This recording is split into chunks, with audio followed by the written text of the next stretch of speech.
지금 트럼프 행정부는 월가가 아니라 실물 경제에 집중을 한대. 증시나 우리 코인 시장 잠깐 빠지더라도 할 건 해야겠다, 그 얘기입니다, 여러분들. 애쓰지 마세요, 여러분들. 트럼프 정부 어차피 차례대로 순차적으로 올려줄 겁니다. 81K에서 90K까지 이렇게 쭉 나왔는데, 아마도 오늘 예정되어 있는 암호화폐 우리 회담이 있죠? 그것 때문에 그런 것 같고, 자 보시면 미국 증시는 좋지 않았어요.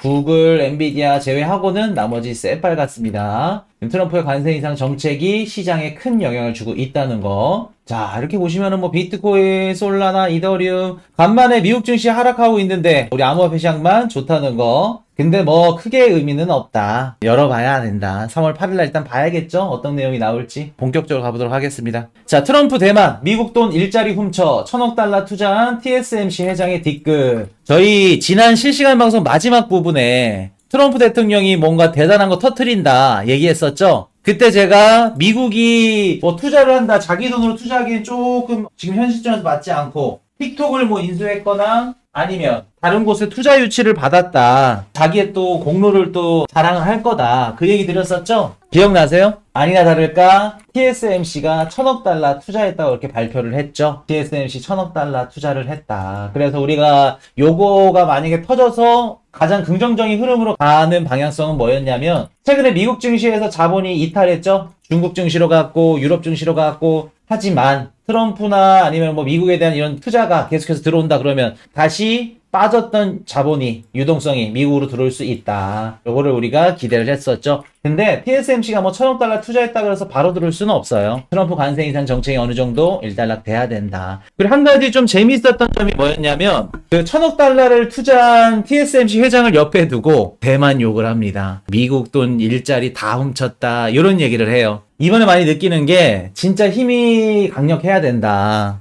아무리 외교고 무슨 격식이고 이런 걸 다 떠나서 힘이 없으면 못 산다. 그래서 트럼프가 하는 이런 행동들, 외교 정치들, 물론 이젠 누군가 제3자 입장에서는 안 좋게 볼 수도 있겠지만 현실입니다, 이게. 그래서 트럼프의 하는 행동들을 봤을 때 우리도 개개인적으로 우리가 자본주의 시대에 살고 있으니까 진짜 이렇게 무시를 안 당하고 다른 사람들한테 이렇게 핍박을 안 당하려면 진짜 돈을 많이 벌어야겠구나, 자본주의 시대에서 진짜 뒤처지면 안 되겠구나 라는 생각을 많이 해봐요. 미국, 대만, 한국도 좀 이입이 되고, 또 한국 안에 또 살고 있는 국민 구성원으로서 진짜 돈을 많이 벌어야겠구나. 여러분, 돈을 많이 벌려면 어떻게 해야 돼요? 주식이 됐던 코인이 됐던 근로소득으로 돈 많이 벌 수 있어요. 아무리 여러분들 사업하고 월급 받고 쎄 빠지게 해도 투자소득 못 따라가요. 투자소득 제대로 내려면 시장을 제대로 읽을 줄 알아야겠죠. 방향성을 제대로 볼 줄 알아야겠죠. 단기적으로 샀다 팔았다, 왜 빠져요, 왜 안 올라요, 그런 마인드로는 돈 못 벌어요. 다시 한번 말씀드릴게요. 투자 안 하는 게 맞습니다. 그런 분들은 그냥 선물 방송 가가지고 그냥 롱숏 외치면서 노래 틀어놓고 그거 투자하시는 게 맞아요. 자, 그래서 TSMC 결국에는 1000억 달러 미국에 투자가 들어왔다는 거. 자, 캐나다, 멕시코 25%, 중국 10%, 20% 관세 강행, 트럼프 협상 없다. 요것 때문에 미국 증시가 빠졌죠. 하지만 베센트 재무장관도 얘기를 합니다. 야, 멕시코, 캐나다 대중국 관세 동참해라. 북미 요새 만들어 보자. 재무장관이 얘기를 쓱 하죠. 그리고 나서 멕시코 대통령이 살짝 고민이 되네요. 강경하게 보복관세 때리고 대응한다고 얘기했던 멕시코 대통령이 우리 9일까지 시간을 줘. 9일이면 또 하필이 일요일이네요, 여러분들. 트럼프 행정부는 왜 이렇게 금토일을 중요하게 좋아할까요? 9일까지 시간을 달라고 합니다. 그리고 이번 주 목요일 날, 내일이죠? 이번 주 목요일 날 트럼프랑 통화를 할 예정이라고 합니다. 9일 전에도 멕시코에 중국에 대한 관세 25% 때린다, 요거 기사 나올 가능성 높아 보여요, 제가 봤을 때. 캐나다, 멕시코는 무조건 미국대로 갈 수밖에 없어요. 반항할 수 없다. 미국과의 무역 의존도가 높기 때문에 계속해서 당연히 기사나 이런 언론 입장에서는 세게 얘기를 해야겠지만 뒤에선 트럼프 대통령과 한 번만 봐주세요, 얘기할 가능성이 높다. 그래서 아마도 이번 주가 굉장히 슈퍼위크입니다. 굉장히 중요해요. 캐나다, 멕시코 관세 윤곽도 이번 주에 많이 나올 거예요. 일단은 9일까지 멕시코 관세 발표될 거고, 이번 주 일요일 날 캐나다에서 새로운 총리가 후보가 발표가 돼요. 그렇기 때문에 캐나다도 어느 정도 이번 주에 윤곽이 나올 겁니다. 그래서 지금 이번에 캐나다 지금 총리 유력한 분이 이전에 이제 캐나다 은행 전 총재였어요. 마크 칸이라고 그분 당선이 유력한데 만약에 그분이 당선된다? 그럼 트럼프 정부가 다시 지금 이제 트럼프 정부랑 나를 서서 막 대화를 하고 있는 총리 있죠? 그 총리는 이제 나가리가 된다는 겁니다. 그럼 트럼프 입장에서는 오히려 지금 캐나다 총리보다 새로운 마크 카니 총리와 협상의 가능성이 더 높겠죠. 얘기가 더 잘 통할 수 있겠죠. 새로운 총리가 들어서면은 야 트럼프랑 안 해. 우리 그냥 우리 맞분자로 할 거야. 그렇게 할 수가 없어요. 왜? 경제 때문에. 어쩔 수 없이 트럼프 쪽에 쓸 수밖에 없을 거다. 그러면 캐나다가 됐건 멕시코가 됐건 어찌 됐든 간에 시간 문제다. 해결될 가능성이 매우 높다. 요거는 말씀을 드립니다. 그래서 요거 만약에 터지면 또 코인이나 주식 올라갈 거예요, 여러분들. 단타나 선물 거래하시는 분들 조심하셔야겠죠? 숏 걸다가 끝납니다. 이거 얘기 터지면은 언제 터질지 몰라요. 자, 미국 재무부 장관 트럼프 행정부는 월가가 아닌 실물 경제에 집중을 한다. 자, 이게 무슨 얘기일까요? 지금 트럼프 행정부는 월가가 아니라 실물 경제에 집중을 한대. 증시나 우리 코인 시장 잠깐 빠지더라도 할 건 해야겠다. 그 얘기입니다, 여러분들. 우리가 기사를 읽을 수 있어야 돼요. 그럼 여러분들이 지금 아무리 뭐 코인 가격 올라라 뭐 해라 뭐 으쌰으쌰 하고 뭐 영차해도 안 올라가죠. 의미 없어요. 여러분들이 차트 잘 본다고 지금 올라간다? 안 올라가요. 응? 종목 잘 고른다 올라갈 것 같아요? 아니요. 애쓰지 마세요, 여러분들. 트럼프 정부가 어차피 차례대로 순차적으로 올려줄 겁니다. 자기네들이 얻는 거 얻고 나서는 그 다음 월가겠죠. 지금은 트럼프 정부한테 미국 주식시장, 코인시장 선순위가 아닙니다. 이해되셨죠? 중국, 미국 농산물의 보복 관세, 수위 조절 속의 표적 대응. 일단은 지금 미국 증시가 좀 크게 무너졌던 이유 중에 또 한 가지가 뭐냐면 중국이 미국 농산물에 대해서 보복 대응을 했어요. 10일부터 들어간다고 하는데 여러분들 미국이 중국과의 무역전쟁이 시작이 됐고 중국이 미국의 농산물을 때리면 이거는 심각한 겁니다. 근데 여러분들 너무 심각하게 볼 필요는 없다. 한 가지 우리가 좀 놓친 부분이 있죠. 지금 중국에서 뭐가 벌어지고 있죠? 지금 중국에서 대규모 연례 행사가 지금 진행 중인데 1년 최대 행사. 중국에 뭐가 열리고 있죠? 양회가 열리고 있죠. 전인대가 열리고 있습니다. 그렇기 때문에 만약 지금 중국에서 어떻게 보면 1년 동안 시진핑 정부가 우리는 경제성장률 얼마나 맞출 거고요. 얼마나 이렇게 수출을 잘했고요. 자신의 공로를 중국 국민들한테 다 표출하고 자랑하고 하는 자리에서 미국이 무역 관세를 때려? 그럼 당연히 보복 관세 때려야겠죠. 반격을 해야겠지. 그리고 10일까지 시간을 줄게. 10일부터 시작할게. 그 뜻은 10일부터 시작한다는 게 아니라 3월 5일이니까 5일 동안 협상 의지는 있어. 얘기를 쭉 내버려 둔 거죠. 여기 기간은. 그래서 여러분들 중국도 미국과의 좋은 이런 제스처들 서로 이제 어떤 부분들을 원하고 관세 인상은 뭐 서로 통화를 했다. 시진핑이랑 이런 긍정적인 이야기들도 빠르면 이번 주도 나올 수도 있어요. 아니면은 뭐 장기간 지속이 될 수도 있겠지만 중국은 조금 다르긴 해요. 캐나다, 멕시코는 빠르게 나오겠지만 중국은 좀 장기간 지속이 될 수도 있지만 저는 빠르게 나올 수도 있다고 봅니다. 이거를 우리가 무조건적으로 안 좋다, 뭐 무역전쟁 들어갔다, 전세계 끝났다 그렇게 보시기에는 시기상조라는 거. 자, 중국 15% 관세 맞대응, 미국 대체 불가능 농산물 수출 시장 일나. 이거를 너무 안 좋게만 봐서는 안 된다. 중국, 미국 농산물의 보복 관세, 해충 이후로 원목은 수입 중단. 이유가 있어야겠죠? 해충이 나왔다, 무슨 뭐 박테리아가 나왔다, 그런 이유들로 인해서 수입을 중단한다는 겁니다. 자, 양해가 지금 진행 중이죠. 그래서 2025년도 중국의 경제성장률 전망치까지 오늘 나올 겁니다. 돈을 얼마나 풀 건지, 그것까지 나올 거예요, 구체적으로. 그래서 그거 보시면 된다는 거. 자, 워렌 버핏, 트럼프 관세 정책의 첫 비판. 이건 전쟁, 상품에 대한 세금이 될 것. 워렌 버핏이 입을 열었습니다. 관세 인상 정책 펼치고 있는 거 이거 전쟁이라고 표현을 했어요. 저는 극히 동감합니다. 지금 전쟁이라고 봐요, 저는.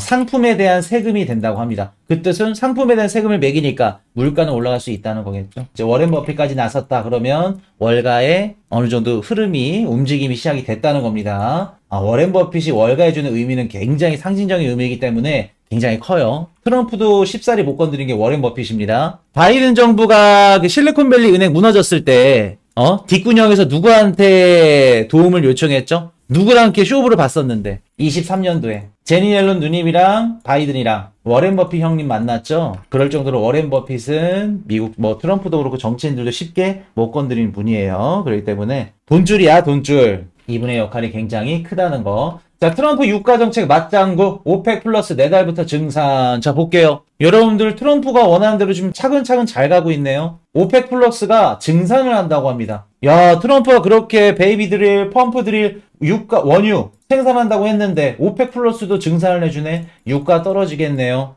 유가가 떨어지면 물가 하락 가능성이 높아지고 그로 인해서 연준이 금리 내릴 수 있겠네요. 우리한테 긍정적인 거죠. 물가 잡을 수 있다는 겁니다. 자, 미국 리더 자격 잃었다는 유럽. 젤렌스키의 백악관 다시 가라. 자, 얼마 전에 젤렌스키 트럼프 대통령이랑 옥신각신했죠. 야, 너는 뭐 정장도 없니? 그렇게 싸가지가 없니? 서로 담론 논박을 펼쳤는데 젤렌스키가 유럽에 돌아가서 초조합니다. 트위터로 우리는 미국과 협상 준비가 됐습니다. 죄송합니다는 얘기 안 해요. 자존심 상하니까. 준비가 됐어요. 전화로 했겠죠. 죄송하다고. 근데 유럽 수장들은 젤렌스키한테 뭐라 그래요? 야, 빨리 너네 백악관 다시 가라.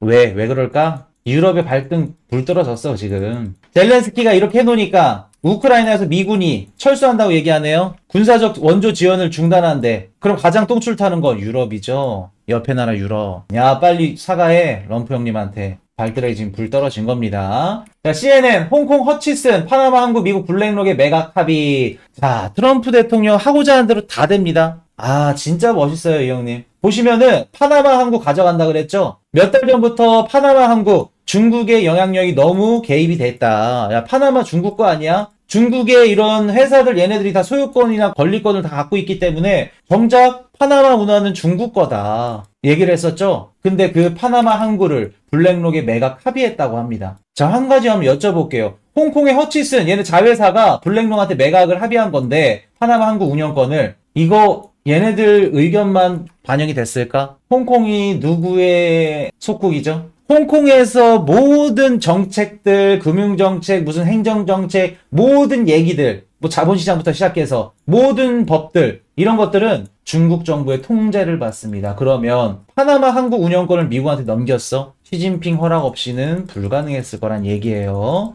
여러분들이 보는 기사에서 그냥 그거 내용대로만 판단하고 해석하시면 이번 25년도는 파산시장에서 길을 잃게 될 겁니다, 여러분. 그래서 여러분들한테 길잡이가 중요한 거예요. 그냥 여러분들 기사만 보시고 야, 이렇게 된대, 이렇게 됐대, 야, 좋다, 짱이다, 그냥 끝나죠? 아니요. 거기서 한 번 더, 두 번 더, 세 번 더 어떤 내용이 담겨져 있는지를 해석을 할 수 있어야 돼요, 여러분들. 자, 미국 재무부 장관 금리 인하할 것 웃죠? 금리 인하한다고 합니다. 여러분들 정규 방송에서 멤버십 방송도 말씀을 드렸지만 정규 방송에서 제가 몇 달 전에 여러분들 금리 인하 여기 집중하지 마세요. 연준이 금리 내리는 거 그것보다 더 중요한 게 있습니다. 그럼 제가 항상 차트 보여드렸죠? 뭐였죠 그거? 지금은 금리 인하 코인 가격 보지 마세요. 이거 떨어지는 게 더 중요합니다. 보여드렸었는데 차트 보여드리면서 미국의 뭐? 미국의 장기채 금리, 채권 금리, 10년물 국채 금리 보여드리면서 4.8에서 4.1까지 떨어졌어요. 계속해서 말씀드렸었죠. 나중에 여러분들이 그래서 코인이슈 저는 몇 달 전부터 10년물 국채금리 저게 뭔지도 몰랐는데 저게 중요하다 얘기를 했던 거구나 아시게 될 겁니다. 10년물 국채금리 왜 지금 베센트 형님이 금리 인하할 거 이렇게 자신감 있게 얘기할 수 있는지 다 거기에는 이유와 원인이 있어요. 자, 비트코인 ETF 플로우 테이블 가도록 하겠습니다. 크게 의미 없습니다. 3월 4일까지 유출 계속 유출이 나오는데 이거는 다시 시장에 또 추세가 바뀌면 바로 유입될 수 있다는 거. 이더리움은 또 그 와중에 유입이 됐네요. 크게 의미 없다는 거. 자, 3월 6일 유로존 금리 결정이 있습니다. 그리고 신규 실업자 청구 건수 발표되고 7일날 실업률 비농업고용지수 7일날 이틀 뒤에 금요일날 실업률인데 이게 도저히 그 정부 효율부 때문에 여기 실업률에 영향을 줄 거라고 생각을 안 해요.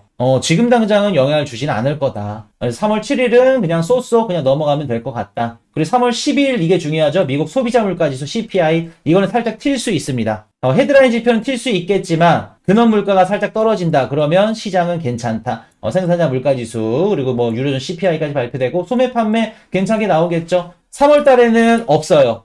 크게 중요한 지표는 CPI 요거 말고는 변수가 될 만한 이런 지표는 없습니다. 그래서 여러분들 3월 달에는 마음 편하게 한번 지켜봅시다. 어차피 비트코인 가격 트럼프 정부가 핸들링 할 거예요. 위로 할 건지 아래로 할 건지 어쨌든 여러분 한번 마음 편하게 보면서 지켜봅시다. 그리고 지금 재무부 장관 스콧 베센트 오늘 새벽에 인터뷰 있었죠? 금리 내린다고 합니다. 금리 내린대요. 그리고 장기 금리 내리는데 집중을 할 거고 모기지 금리 크게 하락하는데 일조를 했다. 그리고 또 좋은 얘기 뭐였냐면 은행 대출 시작한다고 합니다. 은행 대출 시작한다는 건 은행 규제 완화가 된다는 거고 은행들이 돈을 풀 수 있다는 건 우리 금융시장, 자본시장에도 자본이 유입될 수 있다는 걸 얘기하겠죠. 관세가 시행된 이후에는 과도기간이 존재할 수 있다고 합니다. 과도기간 때는 조금 증시가 빠지고 힘들더라도 버티란 얘기예요. 미국 증시 지금 하락하는 거 일시적이란 얘기하죠. 걱정하지 말라고 얘기를 하는 겁니다. 장기적인 이익을 위해서 중단기적인 고통은 감수하자는 얘기를 하죠. 그게 힌트가 될 수 있겠죠.